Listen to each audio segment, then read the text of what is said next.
You all heard about shallow water blackouts? Yep. Mm-hmm. Has. Probably in Samba, not the dance. Is that a dance? Not the dance. Different kind of dance. Ashton's good at that. Yeah. Now, You probably need to define Samba for some of the guys. yeah, I will.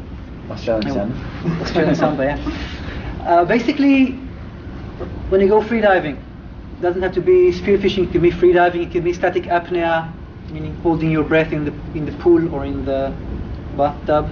It can be dynamic, trying to cover as much distance as possible. There is a risk of something going wrong, and one of the risks is shallow water blackout. Okay, we can call it blackout because it can happen really in the pool, so it's really shallow. Okay, it can happen on the couch at home also. Okay, but we have to understand the basic principles of what is a blackout, why does it happen, the stages of a blackout, and we'll talk about what you will feel or not feel. We'll talk about what your body will see, and then we talk about what you can or cannot do and what your body can and should do in case of an emergency, Samba, blackout, whatever. Okay, so basically a blackout is losing one's conscious. Okay, it's divided into a few stages, few different definitions. The first one is Samba, or loss of motor control. It's a partial loss of physical or mental integrity, meaning you get to the surface and it always happens on the surface as you exit the water, during your first breath, or from then on to say 10 to 15 seconds afterwards. I didn't see people blacking out after a minute.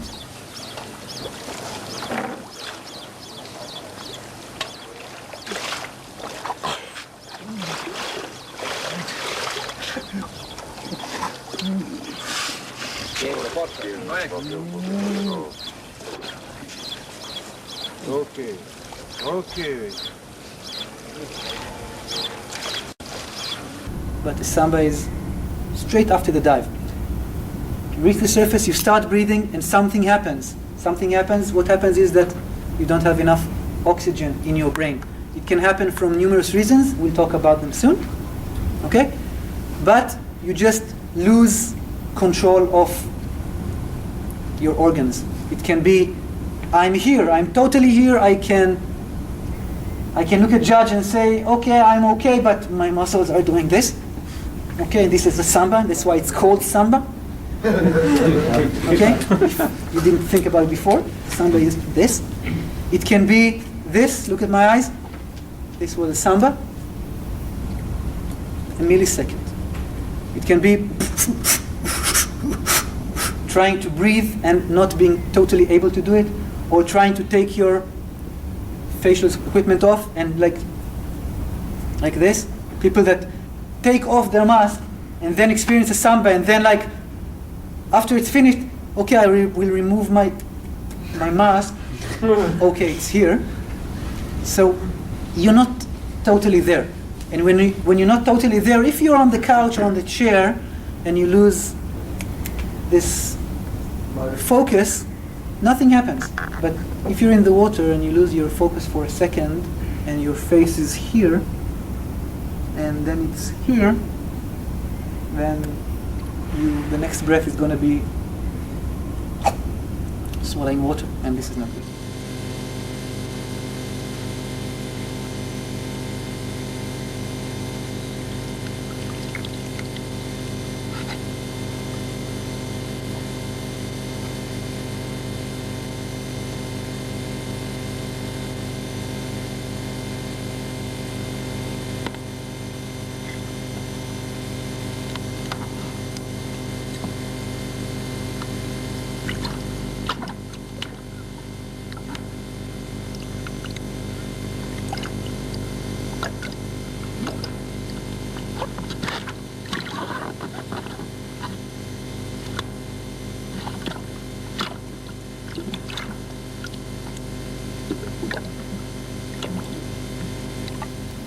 This is the first stage, Samba, okay? It happens from the moment you exit until a few seconds afterwards.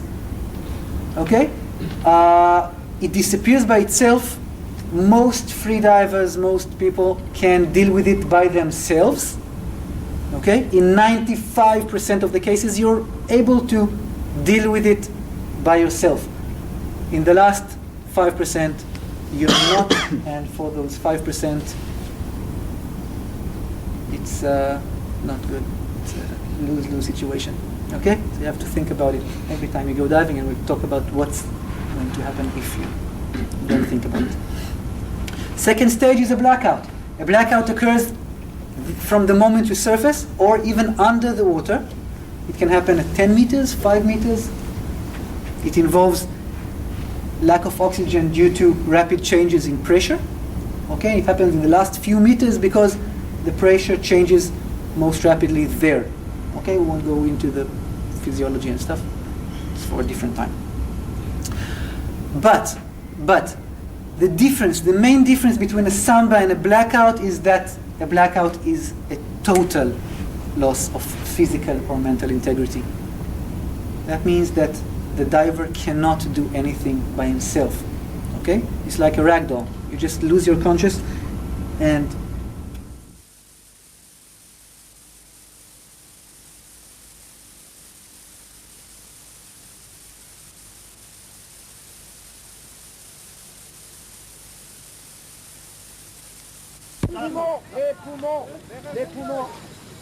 Les poumons.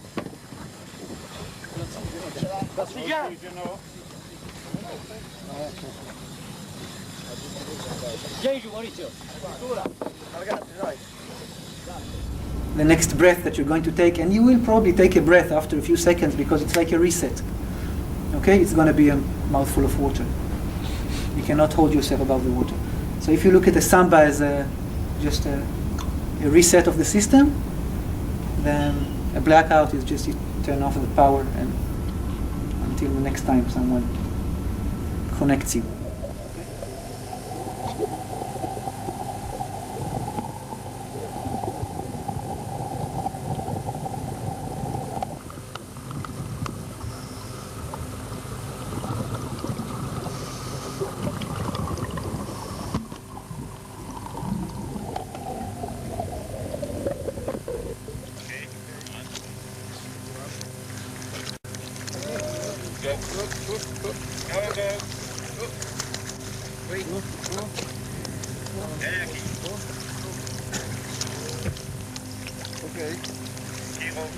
Now, a blackout, as I said, you're just relaxed. All the muscles are relaxed. The body is not doing anything.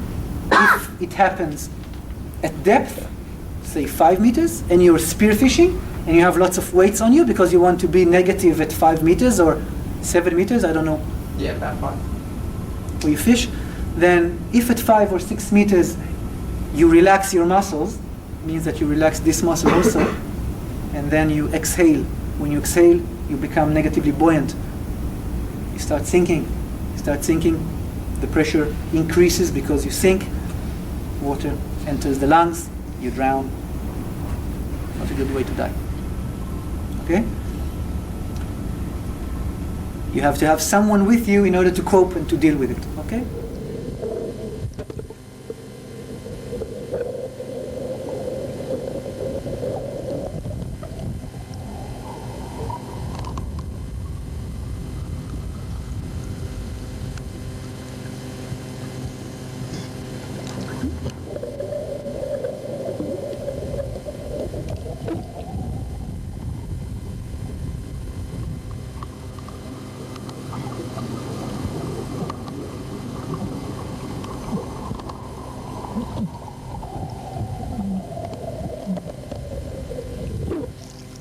Síncope,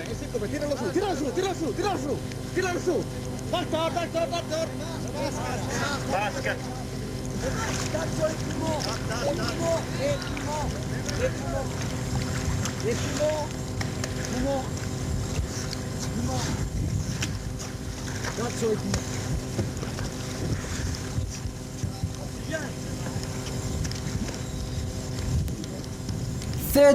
Third part of losing consciousness is a severe blackout. It It happens at depth, usually greater than 5-6 meters. You black out at about 10 meters because you went way over your limits. You go down, you get entangled with the rope, you shoot a fish, you start pulling, you start trying to pull him up, and then you finish your oxygen stores before you get to 10 meters. You are hypoxic. You get to 10 meters, you black out, you continue going up, you have less and less oxygen, and then what you see is this. People are convulsing. Okay? It's not this, it's this. The diver, of course, will not reach the surface by himself. He will exhale, start sinking. When you take him up, he will be totally cramped. Okay? Jaws locked, eyes rolling, blue in the face, blue in the lips. Okay, and unless you do something radical, something very precise, very quick, then the diver will not regain consciousness, probably.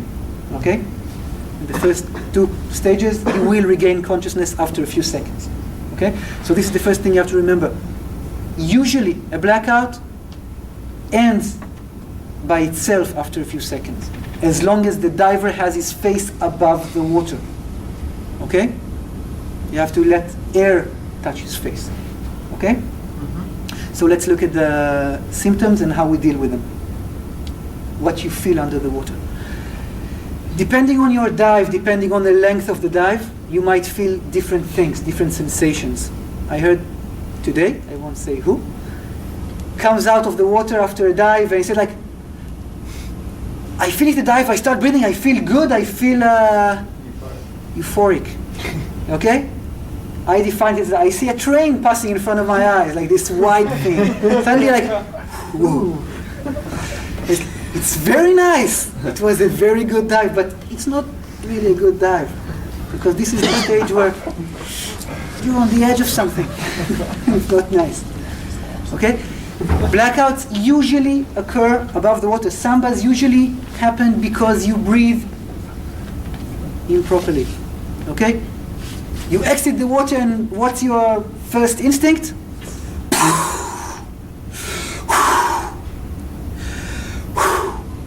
You do this, you don't have air in the lungs, you don't have oxygen in your lungs, it's the end of the dive, and then oxygen is basically sucked from the blood circulation into the lungs, and the next thing that happens, you don't have blood in you don't have oxygen in the brain, and then you don't remember anything. Okay?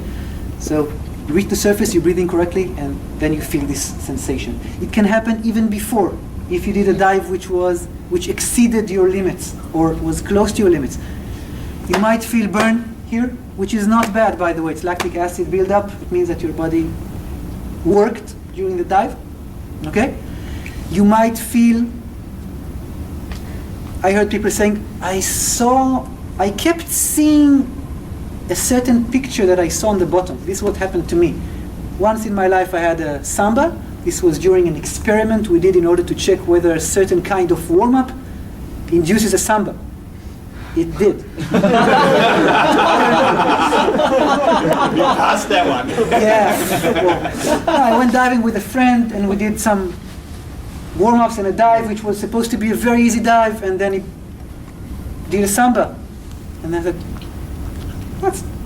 that's not logical. You did just a 42-meter dive, touch and go. It was supposed to be very easy. Just yeah, because we were diving a bit deeper then. And a day later, I said, like, okay, I will try the same warm-up. And I remember coming up, and I remember seeing those 2 fish fighting at the bottom. It was true, really. And then I come up, and at 10 meters, I still see those 2 fish fighting at the bottom. It's very clear in my head. And I tell myself, okay, you're not here. You're totally disoriented. I'm working. I know I can reach the surface, but I feel something not good. So I reach the surface. I grab the buoy. I have my buddy with me, of course. I see him coming to me. I look at him. I see him coming to me, and then I see him smile, and I'm like, whoof, that was close to a Samba. I said, like, close. From what side? Was I? Yeah. So I lost this part. But you can remember what happens. Okay? You can remember going up. You can remember everything, and still have a samba. It's lost time. Okay? You might feel the taste of iron in your mouth. Okay? You might feel tingling in your peripheries, toes, hands, lips. Okay? Heat here can be a symptom, or a sign, not a symptom, but a sign. Was that heat? Heat, you just feel heat here. This is symptoms for Samba? Yeah, Samba or a blackout, just before. Some people don't feel anything. Not necessarily the symptoms.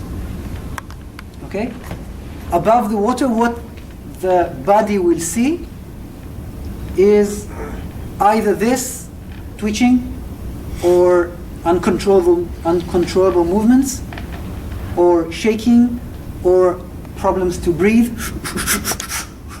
or not being able to support yourself. Okay? What do you do?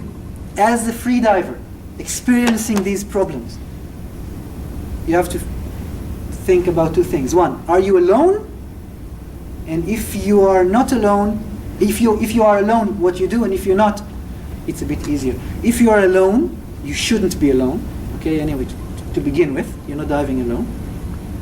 But if you are alone, then you can consider dropping your weight belt. Yep. Are you diving with or without a snorkel? With a snorkel here, usually? Consider either removing the snorkel, holding it in your hand, or emptying the snorkel in this technique, you know? You know this one? Yeah? Yeah. Just before you reach the surface at about 2 meters, just do like this. A bit of air inside the snorkel, and when you reach the surface, just do and start breathing. Okay, the first breath has to be very relaxed. And if you try to empty a snorkel like this, when you're on the edge of the samba, you will have a samba. Okay? You will, for sure. If you are without a snorkel, lean back. When you reach the surface, open your hands, open your feet, like Charlie Chaplin. Okay? You will be much more buoyant. Okay, and lie on your back, or just put your snorkel and lie flat on your stomach. No movements, no talking, no shouting, I shot a big fish and now I'm exhausted, I come to the surface, come and you lose your gun, you lose everything, and you just, I saw these things happen. Okay, so it's not nice.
Okay?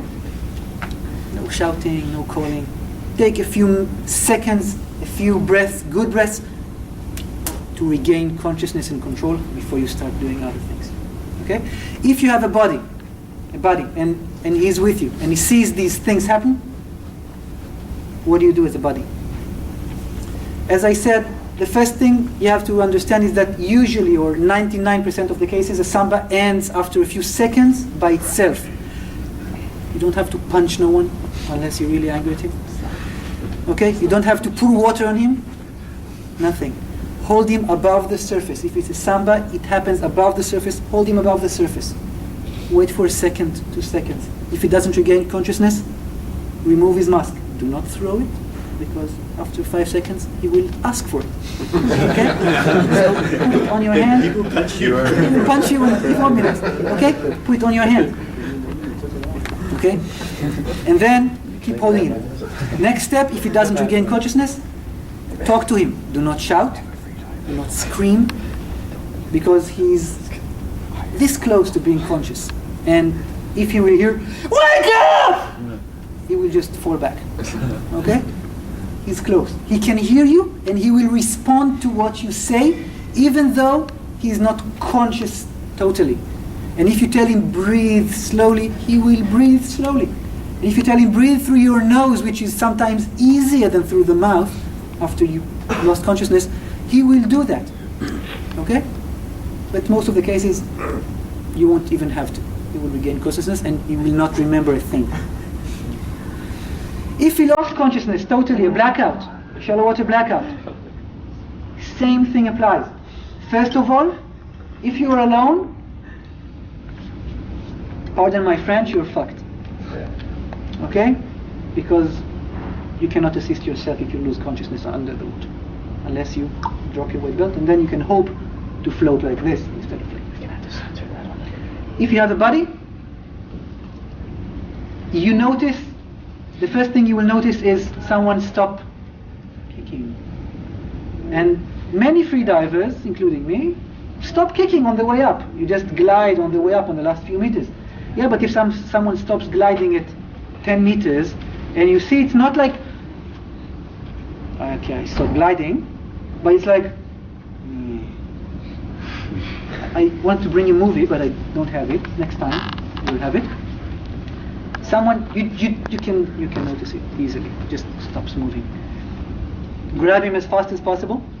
It's not like in scuba that you have to come from behind and secure the airways and open the airway because you're holding your breath, so it's no problem. You just have to prevent water entering. So as long as he's on the way up, moving upwards, he will not swallow water. Even if he's exhaling, he will not swallow water. If he stops and starts sinking, he will swallow water. And then it will be much harder for you to act. Okay? Catch him. If you catch him from the front and just push him up, his head will tilt forward and he will not have air in the lungs. If you catch him from the back and you just pull him up, it will be like this. Not good. Okay? Just a few months ago, there was a competition in Egypt. I saw someone blacking out at 22 meters. The deepest blackout I've seen in my life after an 85-meter free immersion. And they were bringing him up, panicking. I was totally shocked that he was alive afterwards. It was two deep water blackouts, one after the other, one at 17 meters and one at 22. The first one took them maybe a minute and a half to recover him.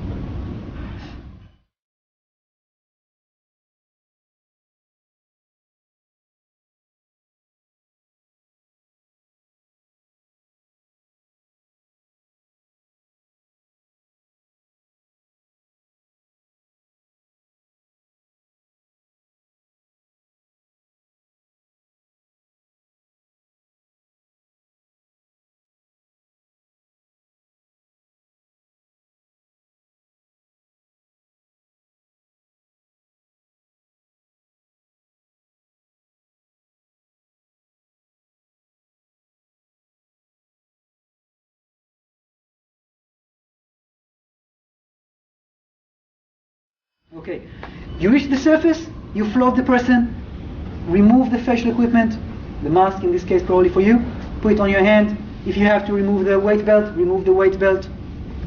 Okay? It's more important than anything else. Talk to him. Breathe, breathe, breathe. If he does not start breathing after a few seconds, 10, 15 seconds, try to open his airway. He will be relaxed, so you can open his airway and you can give him mouth to mouth. One breath usually solves everything. Okay? Yeah. I've read in some places that it's also a good technique to blow air over their eyelids, and Yeah. that might Not help not as well. only over the eyelids, anywhere else. Anywhere else. Usually, if you're in the ocean, out in the ocean, the wind is enough. The wind is usually enough. The face is wet. The wind is usually enough. If not, you can hold him, blow, breathe, breathe, breathe. Okay. If not enough, open the airway. Okay, that's correct. If he regains consciousness, good. If not, evacuation. You give him mouth to mouth and recover to the boat, and over there perform CPR if necessary. Usually you don't have cardiac arrests and stuff in freediving. If it happens, then it's usually more than just a blackout. Okay. Third part is severe blackout. If someone really blacks out under the water, you will reach the surface, he will be spastic. Remove the mask, breathe, blow air if needed, and usually it will not solve anything because he's totally blocked. You will not be even be able to open his airways. This is from experience.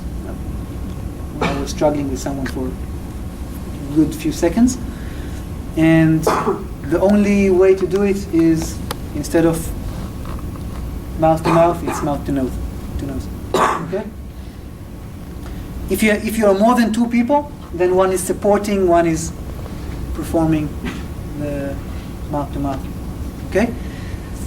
After a blackout, after a samba, after a severe blackout, you do not dive the same day.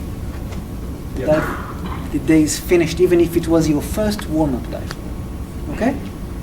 You do not dive after a blackout or a samba at all. Okay? The same thing can happen in a swimming pool. The same thing can happen in dynamic. And bear in mind, more people died in dynamic disciplines, training, than in depth, because it's so shallow and people push it so much. So just remember, if you're training, train correctly, train wisely, train with a body that knows what he's doing and what to do in case something happens to you. Okay? And ask questions. If you don't know something, if you don't understand something, ask questions. That's why you have these meetings here. It's important to have meetings. You're lucky. Questions? What do you do if water enters their lungs, or if they're not responding? It's a problem. If water enters lungs, it's drowning. As long as water didn't enter the lung, it's called near drowning, and it's much easier. If water penetrates the lungs, and you manage to regain the diver's consciousness, okay, with mouth to mouth or whatever, he has to go to the hospital. Okay, if there is any chance of water entering the lungs, he has to go to the hospital, because then you have secondary drowning. Okay, you have salt water in the lungs, it pulls in water, and then a day later, the person dies in the hospital or at home when he goes to sleep. Okay, it happens a lot for people that drowned in swimming pools. They said, it's okay, I'm okay. And then a few hours later, the airways are blocked. More questions? Yeah. So it's recently I've been diving to say 10-15 metres and I continue spearfishing. I get the tingling or the numbness in my left hand. Yeah. Get out of the water, or what do you suggest? Change the way you dive. Mm-hmm. Change the rhythm, change the length, reduce the length of the dive, reduce the depth of the dive, change your warm-up sequence. I don't know what caused it, so I cannot tell you what to do, but you have to understand that there are things. Blackouts can be, you can have a mental blackout, okay, not even physical. I know someone that could do 29 meters easy with a long breath hold at the bottom, but every time he tried to do 30 meters touch and go, he would black out, he would have a samba. Comes up, I knew it was going to happen. Every time for a month, because he had a problem here. So it can be the same. You have to understand what caused the problem. I've got a question. Could you just give us a few more examples of what might help or might actually cause blackouts? Like, What example, hyperventilating or not enough recovery? Okay. Okay, causes for blackouts. First one is hyperventilating. Okay, hyperventilating, you all know what it is. Breathing fast and deep breaths. Okay. If you breathe before the dive and you start feeling tingling before the dive, do not dive. Wait until it's gone. Breathe slower breaths. You don't have to breathe the whole volume of the lungs every time and strong because you're not used to it. Okay, breathe a bit less. Second, improper exhalation after you surface. A very, very big effect on the way you continue. You have to exhale passively. This is exhaling actively. This is passively. And then a good inhale, and then again. Do not. You straight away start feeling this. Do not extend your limits. Okay, do not go over your limits. If you are experiencing contractions at the bottom, this is contractions. The urge to breathe, the urge to swallow, and then you start feeling the chest contracting. If you feel this happening to you under the water at 10-15 meters, go up. Okay? It's still not dangerous. I know people that have it on the way down at 50 meters, and they continue to 80 and come up clean. If I have 2 contractions on a 70-meter dive, I'm like, I have contractions on the way up.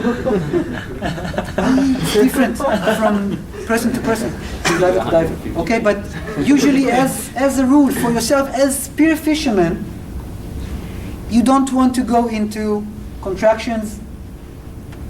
It's not for now to talk about the physiology of why it's not good. Trust me. Not necessarily because of the blackouts, because it will make your dive much better if you don't. Is hyperventilation only quick breaths or also long and deep breaths? Every breath basically that is longer than usual It's hyperventilation. reduces the amount of carbon dioxide, which is hyperventilation.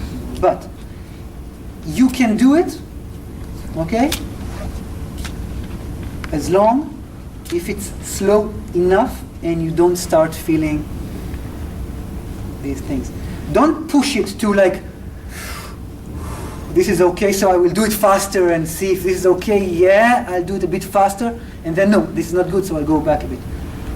Breathe as relaxed as possible. It will give you the best results. It's called operational breathing. It doesn't have to be aggressive. When you dive, you try to be as relaxed as possible, right? And if you, before a dive, you're not relaxed. You scare all the fish. Okay? There are many other factors that can cause a blackout. Anxiety, sudden movements. You perform a very bad duck dive. You consume tons of oxygen. You perform a very bad turn at the bottom. For fishing, it's a bit different, but you're down and you want to go up. Instead of pushing yourself, you start doing these things with your legs. You consume lots of oxygen. Okay? You kick down slowly. You kick up quickly. This is something that spearos do a lot. You change the rhythm. You change something in the computer here. It's a greater risk for blackouts. Everything that is not planned from before increases the risk of a blackout. So, okay, fishing is nice. It's fun. It's amazing. But you have to plan and you know what you're doing. Otherwise, it becomes an extreme sport. You have a gun in your hand. So it's an extreme sport with a gun in your hand. Why is spear fishing like bank robbers? Extreme sport with a gun in it. Anything else? Okay, that's great.